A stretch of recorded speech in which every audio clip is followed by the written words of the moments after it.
Excelentíssimo senhor presidente do Supremo Tribunal Federal, ministro Luiz Fux, excelentíssimo senhor relator da presente ADPF, ministro Gilmar Mendes, excelentíssimas senhoras ministras Carmen Lúcia e Rosa Weber, excelentíssimos senhores ministros também do Supremo Tribunal Federal, permitam-me cumprimentá-los na pessoa do decano, ministro Marco Aurélio, excelentíssimo senhor Procurador-Geral da República, doutor Augusto Aras, senhores advogados e doutora Carmen, nossa secretária do plenário do Supremo Tribunal Federal.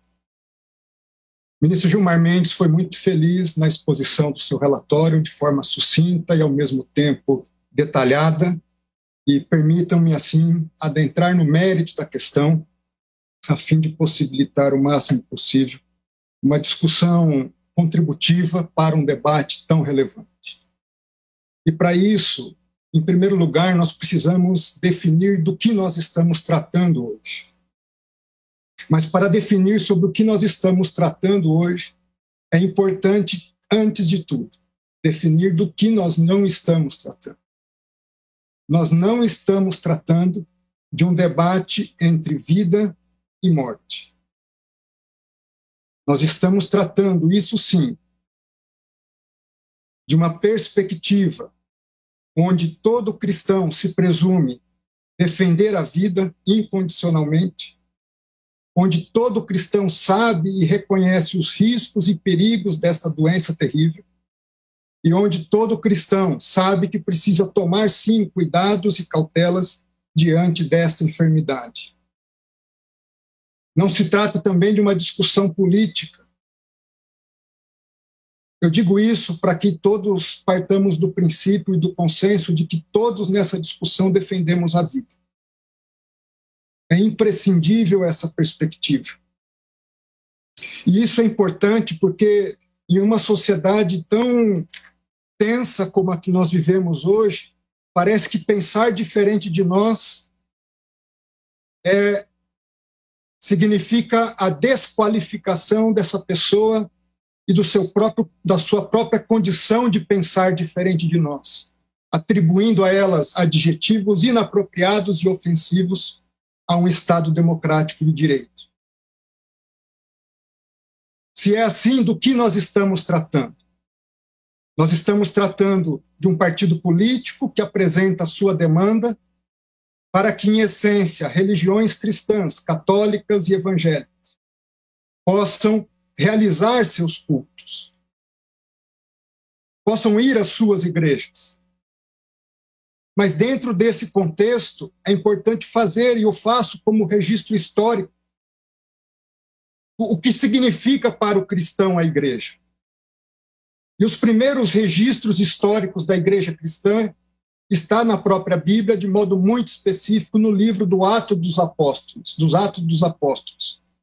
E registra-se ali, após Jesus confiar a Pedro, o apóstolo Pedro, ser a pedra fundamental da sua igreja, que os cristãos, no capítulo 2, diariamente perseveravam no templo, partiam o pão de casa em casa, tomavam suas refeições em conjunto, louvando a Deus e contando com a simpatia do povo.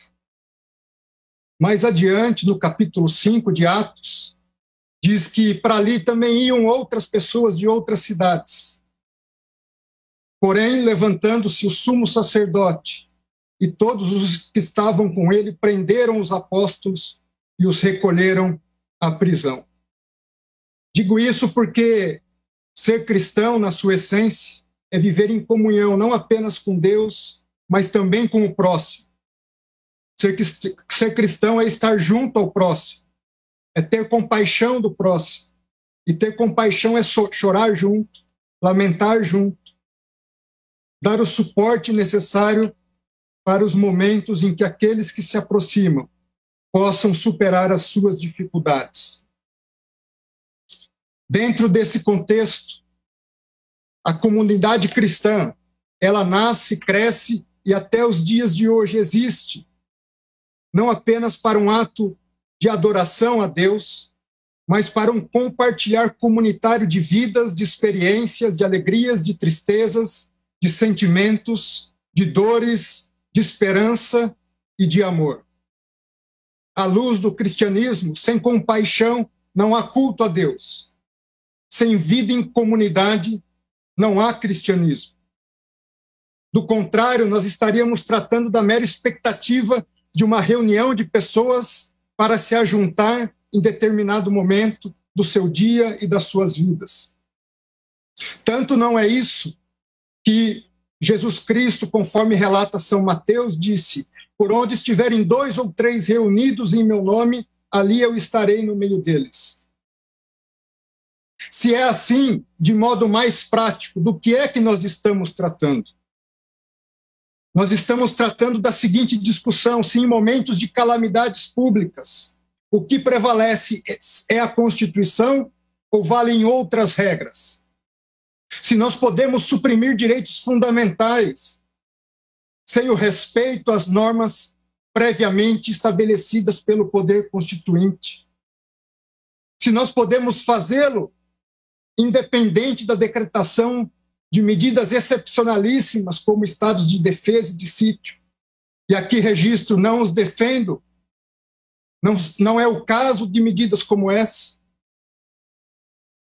A verdade é que sabemos sim que o Supremo Tribunal Federal delegou aos estados o poder de estabelecer medidas restritivas às atividades da comunidade. Mas até que ponto essa delegação foi um cheque em branco? O governador e o prefeito pode fazer qualquer medida sem sequer passar pelo poder legislativo local? Não existe controle? Não se tem que respeitar proporcionalidade? Não se impedem medidas autoritárias e arbitrárias? Se autoriza a rasgar a Constituição? Se autoriza a prender um vendedor de água ambulante e espancá-lo no meio da rua?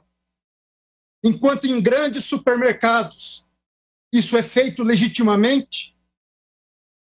Por que o pobre não pode vender bens de primeira necessidade? Por que uma pessoa não pode praticar o esporte na sua praia e seguir para a sua casa, onde pessoas, mulheres e jovens estão sendo presas? Até que ponto?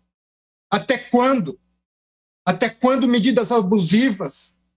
Até quando polícias, guardas municipais agredindo cidadãos e trabalhadores, sacando suas armas simplesmente porque estão trabalhando? Isso que foi autorizado? Eu tenho certeza que não foi isso. Eu tenho certeza que há limites e que o Supremo Tribunal Federal não deu um cheque em branco a governadores e a prefeitos. Dentro desse contexto, permitam-me fazer um parêntese: não só agressões a trabalhadores, medidas de toque de recolher. Medida de toque de recolher é incompatível com o Estado democrático de direito. Medida de toque de recolher não é medida de prevenção à doença, é medida de repressão própria a estados autoritários.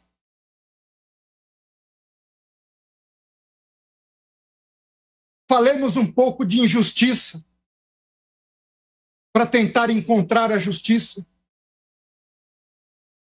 Tanto é injusto fechar-se templos e atividades religiosas, que a Suprema Corte dos Estados Unidos, em 2 precedentes, disse isso ser inconstitucional. Um deles citado brilhantemente pelo ministro Gilmar Mendes. E o segundo que trata de medidas adotadas pelo Estado da Califórnia, onde disse a Suprema Corte dos Estados Unidos, em um dos seus votos: há 4 razões alegadas pelo Estado para proibir os atos religiosos. Em primeiro lugar, a alta interação entre pessoas. Segundo, proximidade física. Terceiro, permanência em períodos longos no mesmo local. Quarto, haver atividades de canto religioso. diz a Suprema Corte, ninguém duvida que esses fatores podem aumentar o risco. Ninguém duvida que há um interesse público em diminuir esse risco. Essa Corte diz, não está negligenciando o sofrimento que muitos experimentam na pandemia. Porém, o Estado da Califórnia se equivocou na medida em que sugere que esses 4 fatores estão sempre presentes na atividade religiosa ou sempre ausentes em outras atividades seculares que a sua regulação permite. O Estado da Califórnia não buscou explicar por que não poderia enfrentar essas preocupações legítimas com regras mais brandas do que o banimento completo dos cultos. Em segundo lugar, vamos comparar situações fáticas similares. Como estão nossos ônibus, nossos trens, nosso transporte aéreo? Nossas secretárias do lar continuam passando 1h30, 2 horas, em ônibus, trens e metrôs superlotados para estarem nos servindo em nossos lares. Hoje nós vamos pegar um avião, tomamos cautela ao entrar no aeroporto, na fila do saguão do aeroporto, mantemos distanciamento e sentamos como uma lata de sardinha, um colado no outro, dentro dos aviões. Foram impedidas reuniões presenciais de trabalho? Os governadores fecharam os sindicatos para suas reuniões? Fecharam as associações? Fecharam-se partidos políticos?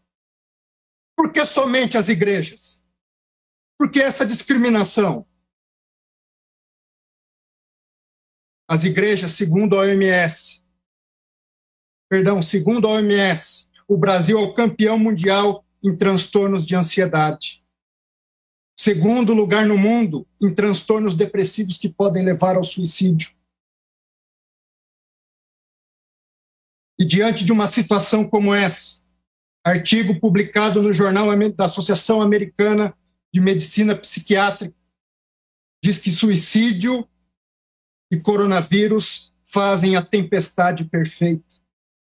E diz um dos trechos do artigo, a frequência semanal a serviços religiosos foi associada a uma taxa de suicídio 5 vezes menor em comparação com aqueles que não frequentam atividades religiosas semanais. No Japão, aumento de 70% no número de suicídios de mulheres em outubro de 2020. Só que, diferentemente de Japão e Estados Unidos, o pobre brasileiro não pode pagar psicólogo.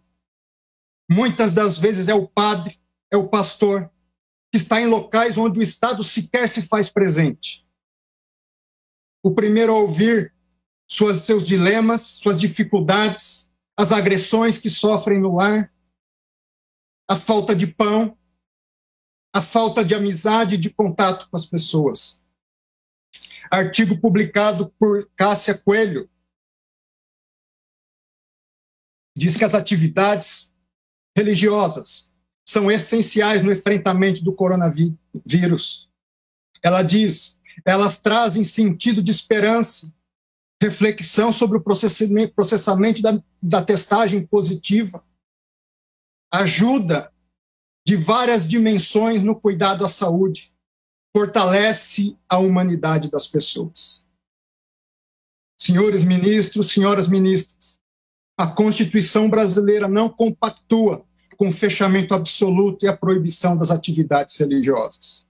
Não compactua com a discriminação das manifestações públicas de fé.